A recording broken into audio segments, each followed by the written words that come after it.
Alright, I'm going to be doing another old PS2 video game review, although this one probably isn't that old, but nonetheless I'm gonna review it anyways.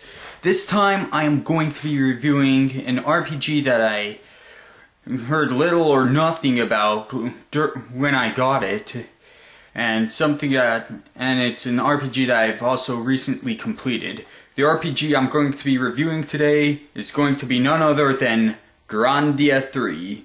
And I've got to say, for an RPG that I haven't really heard much about, it actually didn't disappoint. It was actually one of the best RPGs I've ever played, although I wouldn't necessarily call it the best, because there are other RPGs that are better than this one, but nonetheless, as it had some uniqueness to it. It had a unique battle system. It was turn-based, but at the same time it wasn't turn-based.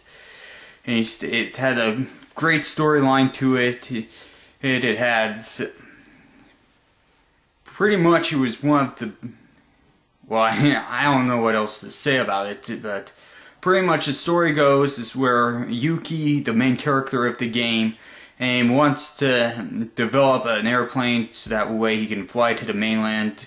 During his latest attempt, which turned out to be a failure, he meets up with Alfina, who is a communicator, and they go on a quest to meet the Guardians and to try and stop Emilius, who is Alfina's older brother, from killing off all the Guardians, because if all the Guardians get killed, then Zorn, the Guardian of Destruction, would basically be reborn. And it's pretty much, you'd have to play the game in order to understand the storyline. I don't necessarily do a good job of doing it, but some things you want to make sure you do when you play Grandia 3, you want to make sure that you do level up, and that you cancel your enemy's attacks whenever you get the chance, because if you do not do those two things, the computer will not hesitate to kick your rear end.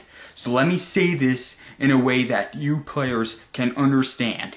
You want to level up as much as possible, as well as cancel your enemy's attacks. Because if you do not, then you are going to have a hard time in boss battles. But overall, I would give Grandia 3 a 9 out of 10.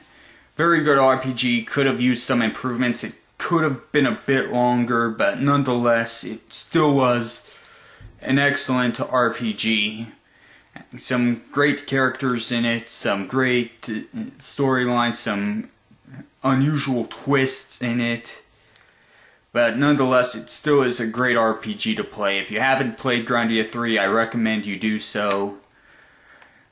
It won't disappoint you. So that's all for this video game review. Thank you very much for watching, and I encourage you to play Grandia 3.